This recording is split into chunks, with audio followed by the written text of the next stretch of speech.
आइए आपको सीधे ले चलते हैं उड़ीसा के पुरी, जहां यूपी के मुख्यमंत्री योगी आदित्यनाथ का संबोधन जारी है। लोगों को 60 करोड़ लोगों को पूरे देश के अंदर आयुष्मान भारत में 5 लाख रुपए की उपचार की सुविधा प्रतिवर्ष उपलब्ध करवा रहे हैं। लेकिन यहां पर नवीन पटनायक जी की सरकार यहां पर आयुष्मान भारत लागू नहीं होने देना चाहती है। बहनों और भाइयों, आप देख सकते हैं किसानों को किसान सम्मान निधि, हर घर में शौचालय का निर्माण, घर घर में उज्ज्वला योजना के कनेक्शन और 4 करोड़ गरीबों के सिर को ढकने के लिए पीएम आवास की सुविधा देश के अंदर बिना भेदभाव के मिली है। आप देख सकते हैं मोदी जी ने 10 वर्ष में जो दिया है, इसमें किसी का चेहरा नहीं, जाति नहीं, मत नहीं, मजहब नहीं, क्षेत्र नहीं, भाषा नहीं, पूरे देश के अंदर सबका साथ और सबके विकास के भाव के साथ इन योजनाओं को देश के अंदर लागू करने का काम किया है। लेकिन आज भी कुछ लोग ऐसे हैं देश के अंदर, बहनों और भाइयों, जो रहते भारत के अंदर हैं, खाते भारत के अंदर है, लेकिन गाते पाकिस्तान का है। उनके द्वारा जाने अनजाने में ऐसी बातें कही जाती है, पाकिस्तान का राग अलापा जाता है। पाकिस्तान के बारे में, भारत के दुश्मनों के बारे में उनका महिमा मंडन के द्वारा किया जाता है। और मैं तो कहता हूं, जो पाकिस्तान का राग अलापते हैं, भारत के दुश्मनों का महिमा मंडन करते हैं, मैं उनसे कहता हूं वे काई भारत के अंदर बोझा बने हुए हो, जाओ ना वहीं चले जाओ। अरे भारत तो 80 करोड़ लोगों को फ्री में राशन दे रहा है और पाकिस्तान में 23 करोड़ की कुल आबादी वह भी भूख से तड़प रही है। 1 किलो आटा के लिए, 1 किलो गेहूं के लिए आज वे तड़पते हुए दिखाई देते हैं। जितनी पाकिस्तान की आबादी है, उससे बड़ी आबादी को मोदी जी ने 10 वर्ष में गरीबी रेखा से ऊपर उठा करके एक खुशहाल जीवन की ओर अग्रसर किया है।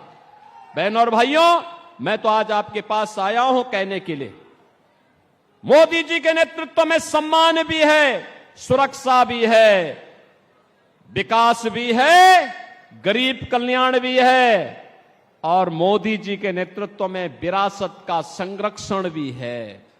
आप सोचो, अयोध्या में राम मंदिर का निर्माण कोई सोचता था? 500 वर्षों का इंतजार समाप्त हुआ और आज आप अयोध्या में जाएंगे, बहनों और भाइयों, हमारी पुरी तो यहां पर भगवान जगन्नाथ पुरी तो पहले से पुरी है। और यहां पर क्या हुआ, नवीन पटनायक सरकार के संरक्षण में भगवान जगन्नाथ पुरी के मुख्य खजाने की चाबी ही यहां गुम हो गई है। भगवान के खजाने में भी डकैती डाल दे रहे हैं। यानी केवल लैंड माफिया और सैंड माफिया ही नहीं है, अब भगवान के खजाने में भी ये लोग सेंध लगा रहे हैं। और आप आइए थोड़ा अयोध्यापुरी में आप आएंगे, आपको प्रभु राम के समय की अयोध्या, चमकती हुई अयोध्या दिखाई देगी, चमकती हुई अयोध्या दिखाई देगी। आज वहां गुलामी के सारे ढांचे हट गए हैं, अब कोई वहां पर गुलामी की बात नहीं कर सकता है। अब तो अयोध्या में जय श्री राम के ही नारे लगते हैं। क्या नारे लगते हैं? जय श्री राम का। बहनों और भाइयों, जय श्री राम का जो ये नारा है ना, आज ये पूरे देश के अंदर गूंज रहा है। मैं तो आपसे अपील करने के लिए आया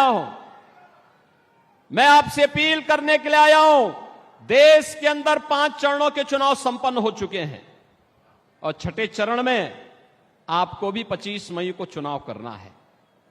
बहनों और भाइयों, मैं पूरे देश के अंदर अब तक 12 राज्यों का दौरा किया हूं और 12 राज्यों के दौरे के बाद मैं कह सकता हूं पूरे देश के अंदर एक ही नारा गूंज रहा है, एक ही स्वर से सारे लोग बोल रहे हैं, और वह बोलना है वह है फिर एक बार मोदी सरकार, फिर एक बार और अब की बार 400 पार, अब की बार 400 पार।